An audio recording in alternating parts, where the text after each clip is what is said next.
Let's have a listen. What have we got today? I was wearing... Right. Should we start with gold? Yeah, why not?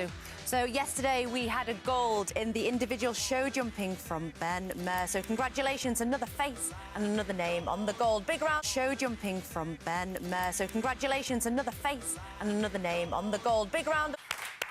And earlier on this morning, Liam Heath came third in the men's canoe sprint. He adds another medal to his collection, which makes him a four-time Olympic medalist. Huge congratulations to Liam. Woo! Country club. Not bad, Nelly Corder, is she? Should we see if that putt went in? OK, you're watching Olympic Breakfast and the time is 6:25. Right, we're going to begin with Colin's old event, the men's 110-metre hurdles. Colin was alongside Andrew Cotter in the commentary box. Next, we're going to take you to the heats of the women's 4x1 relay. Despite pulling out of the individual 200 metres, Dina Ashley-Smith was fit enough to start as part of Team GB. Let's take a look. OK, on to heptathlon now. It's the second day of that event. There was no Katarina Johnson-Thompson, unfortunately, after she pulled up with her injury yesterday. Belgium's Nafi Thiam went into the long jump in first place. Who did you say your shot was earlier? We learned earlier that it is... 7 kilograms. 7 kilograms, isn't it? Well, listen to the pro. You're sacked as captain of Christian sport. Colin's beatable, you two. USA's Ryan Krauser smashed his own Olympic record. I don't know if you'd be interested in this. You might not be interested, but I'm going to tell you... Sorry, I thought you were going to get that. I was going to call it. Colin, thanks very much. Head over to the boxing now. Hopefully, we've got John Watson. Boxing. He was in the semi-finals of the men's flyweight. He's up against Sakin Bibosinov of Kazakhstan. How is it looking down there? Have you seen him? Is he looking relaxed? Is he ready? Just to make sure you're not treading on anyone's toes and abiding by all the COVID protocols. We'll keep an eye on when Galal comes out as well. But is it right, he rooms, doesn't he, with Fraser Clark, who's like the captain of the boxing team, who we saw secure that bronze medal yesterday. And I've loved watching some of that camaraderie in that boxing team. They're a very tight unit and a successful one as well.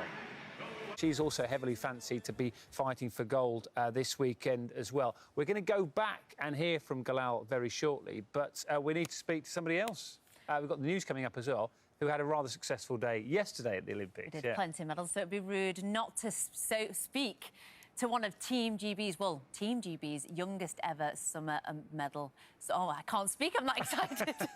Who is it, Sam? Who is it? Youngest ever medal winner. She's a 13-year-old who gave Team GB one of the moments of the Games.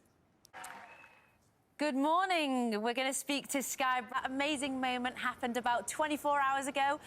Tell us, what have you done since and how are you feeling? Brilliant. I mean, as Sky, we talked about the fact that you're the youngest ever very young shoulders, but how do you think, and have you heard much about how this has gone down back in the UK? Because there are so many... The comeback was incredible, and that showed, and some praises of your character, but you're not shy of a comeback, Sky. It was only over a year that is to, now go and win an Olympic medal. Years old, she's got a bronze medal, and if that doesn't inspire you to go out there and do something, I don't know what will. Incredible, isn't she? So determined, but so down to earth, and a long career ahead of her. Makes us all feel very old as well.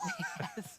Right, we are a bit late for the news. Understandably, though, we had a brilliant fight from Galal Yafai, who's through to the gold medal fight on Saturday morning, which we're going to bring you live on this programme. Let's just update you on the Olympic head. You know, you were telling me about Nelly Corder potentially shooting a 59 in the golf. How's she getting on? Well, I mean, you shouldn't be disappointed with the 61, no. But it was a brilliant round of golf. I'm sure Naga would have appreciated that. Here she is with the news. Good morning, it's Olympic Breakfast. It's day 13. It's 7:21. We've got a lovely bit of cycling coming your way, so Chris Hoy is going to join us in the studio. Just to let you know what's happening over on the Red Button with Sky Brown. Yes. Right, and she was saying, if you weren't watching a few minutes ago, Sky Brown, who won a bronze in the skateboarding, came on, and she's told us that she is hoping to participate in both the surfing and the skateboarding in Paris in 2024. There's a slight issue with that, OK? Because the skateboarding is scheduled to take place in Paris. The surfing in the Paris Games is actually in Tahiti. No, it's not. Genuinely, it's in Tahiti. How far away is that? About 10,000 miles from Paris. So It's a quick flight. We need to look into the schedule, because if they're back-to-back in terms of days, that could be a bit of a struggle. And we've just had a chat with our executive producer of these entire games, and he says apparently the people who are applying to be a producer on the surfing in the games in Paris is about 200 long already. But that, I mean, if she manages to pull that off, to go from Paris and to get to Tahiti to do the surfing and the skateboarding, it could be a minor miracle. And she'll only be, what, still so young, 16? Yeah, 16 years old she'll be if she gets there. Incredible. She's got a big future ahead of her. Thank you for being with us this morning on the programme. I'm sure many of you, like us, are only just recovering from watching Galal Yafai in the boxing ring. Yeah, he was in